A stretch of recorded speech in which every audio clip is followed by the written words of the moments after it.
தமிழ்நாடு தனியார் பள்ளிகள் கூட்டமைப்பினுடைய பொதுச் செயலாளர் இளங்கோவன் பேசுகிறேன். என்னுடைய பொதுச் செயலாளருடைய தனியார் பள்ளிகளுடைய கூட்டமைப்புடைய தலைவர் ராஜா அவர்கள் மற்றும் லட்சுமிபதி அவர்கள், எங்களுக்கு இன்றைக்கு தமிழ்நாடு கல்வித்துறையில என்றும் இல்லாத இன்றைக்கு எங்களுடைய கல்வித்துறையினுடைய அமைச்சர் மதிப்பிற்கும் மரியாதைக்கும் உரிய திரு ராஜ்மோகன் அவர்கள் இன்றைக்கு தமிழ்நாட்டினுடைய வரலாற்றிலேயே என்றும் இல்லாத அளவுக்கு இன்றைக்கு எங்களுடைய 1000 பள்ளிகளுக்கு நமக்கு அங்கீகாரம், தொடர் அங்கீகாரத்தை எங்களுக்கு எல்லாம் ₹1 செலவு கூட இல்லாமல் அனைவரையும் அழைத்து அவருடைய கரங்களாலே கொடுத்திருக்கிறார். உண்மையிலே இது மிகவும் பாராட்டத்தக்கது. நம்முடைய முதலமைச்சர் திரு ஜோசப் விஜய் அவர்கள், மாண்புமிகு ஜோசப் விஜய் அவர்கள் அவருடைய ஆணைப்படி தமிழ்நாடு தனியார் பள்ளிகளுடைய அங்கீகாரம், தொடர் அங்கீகாரம் கிட்டத்தட்ட ஒரு 1000 பள்ளிகளுக்கு மேல 2 ஆண்டுகளாக கொடுக்கப்படாமல் அப்படியே தேங்கி கிடந்தது. இதை அனைத்தும் இவருடைய முதலமைச்சர் அவர்கள் பொறுப்பேற்றவுடன் 1 மாத காலத்திலேயே அத்தனை பள்ளிகளுடைய தொடர் அங்கீகாரத்தையும் எடுத்து எங்களுக்கு ரினிவல் செய்து நேற்றே என்னுடைய அமைச்சர் அவர்களுடைய கரங்களாலே கொடுத்திருக்கிறார்கள். அதுல மிகவும் சிறப்பான விஷயம் என்னன்னு கேட்டீங்கன்னாக்கா, இந்த என்ஓசி சிபிஎஸ்இ ஸ்கூல் பள்ளிகள் ஆரம்பிக்கிறதுக்கு என்ஓசிக்கு பல லட்சம் செலவு செய்யணும். குறிப்பா 25 லட்சத்துக்கு மேல செலவு பண்ணால்தான் அந்த ஒரு என்ஓசி என்ற ஒரு விஷயம் கிடைக்கும். அதற்காக நாங்க ஒவ்வொரு துறையிலையும் ரொம்ப அதை சிரமம் எடுத்து நாங்க வாங்க வேண்டிய சூழ்நிலை இருந்தது. அந்த அங்கீகாரம் கூட இன்னைக்கு நம்முடைய அமைச்சர் கரங்களால தொடர் அங்கீகாரம், அதாவது தொடர் அங்கீகாரம் கொடுத்ததோட ஒரு சிபிஎஸ்இ பள்ளிக்கு பல லட்சங்கள் செலவு செய்து கொடுக்கக்கூடிய ஒரு ஆணை ₹1 கூட செலவு இல்லாமல் அமைச்சர் கையால கொடுத்திருக்கிறார். உண்மையிலே இது வரலாற்று சிறப்பு மிக்கது. கல்வித்துறையில இதுவரையில் யாரும் செய்யாதது நீ செஞ்சிருக்காங்க. நம்முடைய திரு செங்கோட்டையன் அமைச்சர் அவர்கள் அமைச்சராக கல்வித்துறை அமைச்சராக இருந்த பொழுது ஒவ்வொரு மாவட்டத்திலும் அவர் இந்த தொடர் அங்கீகாரத்தை அவருடைய கரங்களால் கொடுத்தார். அவர் தான் துவக்கி வச்சார்.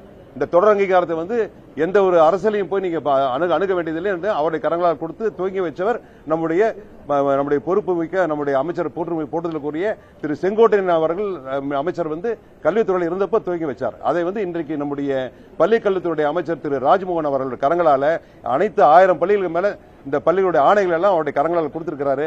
உண்மையிலே நாங்கள் முதலமைச்சர் அவர்களுக்கும் நம்முடைய கல்வித்துறை அமைச்சர் அவர்களுக்கும் எங்களுடைய தனியார் பள்ளிகள் கூட்டமைப்பின் சார்பிலே பெரும் நன்றியை தெரிவித்துக் கொள்கிறேன். நன்றி, வணக்கம்.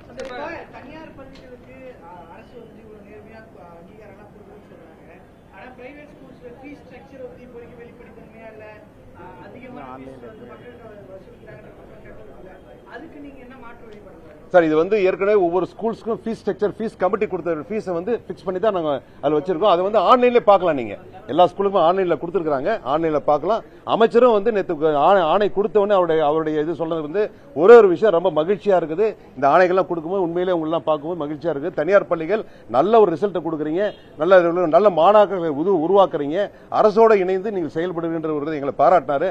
அதோட ஒரு கோரிக்கை வச்சிருக்கிறார். தனியார் பள்ளி அனைவரும் ஒரு ஏழை மாணவனும் படிக்கக்கூடிய அளவில் ஃபீஸ் ஸ்ட்ரக்சரை குறைச்சி நீங்க வாங்கி கொடுத்தீங்கன்னா எனக்கு செய்த மாதிரி உதவி இருக்கும் அப்படி ஒரு கோரிக்கை வச்சிருக்காரு. கண்டிப்பா நாங்க எல்லாம் தனியார் பள்ளிகளுடைய எங்களுடைய ஒரு அமைப்புல நாங்கள் ஒரு மீட்டிங் போட்டு இதை பத்தி டிஸ்கஸ் பண்ணி எந்த அளவுக்கு செய்யலாம். ஏன்னா இது உங்களுக்கு இனிமேல் செலவு கிடையாது. எந்த ஸ்கூல் அங்கீகாரம் நீங்க செலவு பண்ணாம வந்துடுது. அதனால உங்களுக்கு நான் செய்து கொடுத்துருக்கேன். அதனால இதையும் கோரிக்கையை வச்சிருக்கேன். நீங்க ஒரு இது செய்யணும் சொல்லி ஆவணம் செய்யணும் சொல்லி சொல்லியிருக்காரு.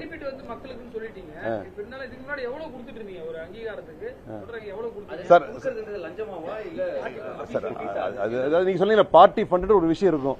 எல்லா துறையிலுமே இருந்தது தான். அது எங்க கல்வித்துறையில இருந்தது. மினிமம் ₹1 லட்சம் இருந்து ₹2 லட்சம், ₹3-4 லட்சம் என்ஓசி வாங்கும்போது 25-30 லட்சம் செலவு இருந்தது. அது நிறைய இருந்தது மட்டும் இல்லாமல் எல்லா அதிகாரிகளும் போயிட்டு நம்ம காலதாமதம் ஆனது. 2 விஷயம் இருந்தது. அது கிட்டத்தட்ட பாத்தீங்கன்னா இந்த 2 வருஷமா அங்கீகாரமே தொடர் கொடுக்காமல் அத்தனை கோப்புகளும் தேங்கி கிடந்தது. இதற்கு முன்பு அரசுல தேங்கி கிடந்த அத்தனை கோப்புகளை இந்த 1 மாச காலத்துல அத்தனை ரினிவல் செய்து கொடுத்திருக்காங்க. அதுதான் ஒரு மிகப்பெரிய ஒரு விஷயம். அது இதனால எங்களுக்கு வரல, அங்கீகாரமா வராம 3 ஆண்டுகள் 2 ஆண்டுகள் தேங்கி கிடந்த அத்தனை ஆணைகளையுமே எடுத்து நேற்று 1000 பள்ளிகள் கொண்ட ஆணைகளை நேற்று அவனுடைய அமைச்சர் கையால கொடுத்தார். சார், இருக்கலாம். ஏன்னா இதுல ஆசிரியர்களுடைய கண்டிப்பா சார் சேரலாம். இதுல ஆசிரியர்களுடைய குவாலிட்டி இருக்குது. ₹6000 ஆசிரியர் கிடைக்கிறாங்க, 16,000 இருக்கிறாங்க, 40,000 ஆசிரியர்கள். அந்த பள்ளிக்கூடங்கள் எந்த அளவுக்கு ஆசிரியர்கள் தரமான நல்ல ஆசிரியர்கள் நல்லா ஒரு எக்ஸ்பீரியன்ஸான டீச்சர்ஸ் போறாங்களோ அதை பொறுத்து தான் அதுல ஃபீஸ் செலவுலாம் இருக்குது.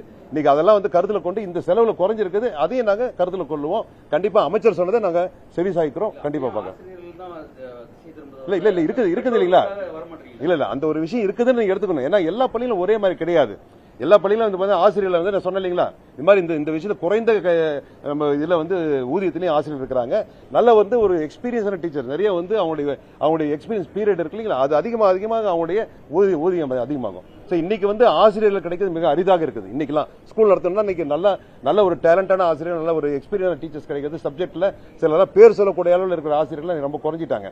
இன்னைக்கு வந்து இந்த பள்ளிக்கூடம் நடத்துறதுல இருக்கக்கூடிய ரிஸ்கான ஒரு விஷயம் இருக்குது. ஏன்னா இந்த பள்ளிக்கூடம் நடத்துறது ஏதோ ஒரு ரிஸ்க்னாக்க உடனே அரெஸ்ட் பண்ணிடுறாங்க. செய்யறதுனால அவங்க ஃபேமிலியிலே வந்து டீச்சரா அது வேற வேலை கிடைக்கலாம், நீ டீச்சரா வேலை பாருன்ற சொல்ற அளவுக்கு ஒரு சூழ்நிலை இருக்குது. அதையும் அமைச்சர் நாங்கள் கோரிக்கை வச்சிருக்கிறோம். எங்களுக்கு ஆசிரியர் பள்ளிக்கூடத்துக்கு ஒரு பாதுகாப்பு கொடுங்க. மருத்துவமனைகள் கொடுத்திருக்கக்கூடிய ஒரு இது மாதிரி ஒரு ஆக்ட் போட்டிருக்க மாதிரி ஸ்கூலுக்கும் வந்து ஒரு பாதுகாப்பு கொடுங்க. ஸ்கூல்ல பள்ளிக்கூடத்து வளாகத்துக்கும் பள்ளிக்கூடத்தில் இருக்கக்கூடிய ஆசிரியர்கள் மாணவர்கள் அவங்கள ஒரு பாதுகாப்பு கொடுங்க. வெளியே வந்து ஒரு வெளியாட்கள் மூலமா வந்து எந்த ஒரு இடையூறும் நடைபெறும் பாதுகாப்பு கொடுங்க, அவர் ஆக்ட் போடுங்க சொல்லி தொடர்ந்து வலியுறுத்தி வந்திருக்கிறோம். அது மாதிரி வரும் ஒரு சூழ்நிலை அந்த இதெல்லாம் வந்து நம்ம கிளியர் ஆகணும். சார் அதான் சொல்றீங்களா, பள்ளிக்கூடத்து பள்ளி வேறு சார். நம்ம இங்க இருக்கிற பாத்தீங்கன்னா இங்க இருக்கிற 100 பேர்லயே ஒரு மாதிரி ஒருத்தர் இருக்கிறாங்க. அது மாதிரி எல்லாம் ஒரே மாதிரி இருக்காது. வரும்போது நம்ம அதெல்லாம் சரி செய்துவோம். ஒவ்வொன்றும் காலங்கள் இப்பதான் வந்து அரசு சிவிசாச்சு இருக்குது. எங்களுக்கு வந்து 2 ஆண்டுகளாக வந்து அங்கீகாரமே இல்லாம தேங்கி கிடந்த அங்கீகாரம் கையில கிடைச்சிருக்குது. இனிமேல் வர ஒவ்வொன்றும் சூழ்நிலை சரியாயிடும். கண்டிப்பா நாங்க ஆவணம் செய்கிறோம். நன்றி சார், வணக்கம்.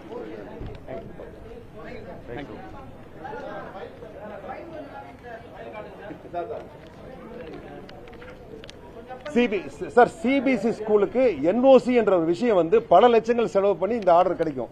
இந்த 25 லட்சம் 30 லட்சம் சொல்லி இதற்கு முன்பெல்லாம் வாங்கிட்டு தான் அந்த ஆர்டர் வாங்குவோம். நாங்க இதை வந்து அமைச்சர்காரங்களால ₹1 கூட செலவு இல்லாமல் லஞ்சம் இல்லாமல் எங்களுக்கு இந்த ஆணை கொடுத்திருக்கிறாரு. உண்மையிலேயே இதற்காக தமிழக முதலமைச்சர் அவர்களுக்கும் எங்களுடைய பள்ளி கல்வித்துறையுடைய நம்முடைய அமைச்சர் அவர்களுக்கும் நம்முடைய செயலாளர் அவர்கள் கல்வித்துறையுடைய செயலாளர் அவர்களுக்கும் கல்வித்துறையினுடைய தனியார் பள்ளிகளுடைய நம்முடைய இயக்குனர் அவர்களுக்கும் எங்களுடைய நன்றியை தெரிவித்துக் கொள்கிறோம் சார். தனியார் பள்ளிகள் சார்பாக நன்றி தெரிவித்துக் கொள்கிறோம். நன்றி, வணக்கம்.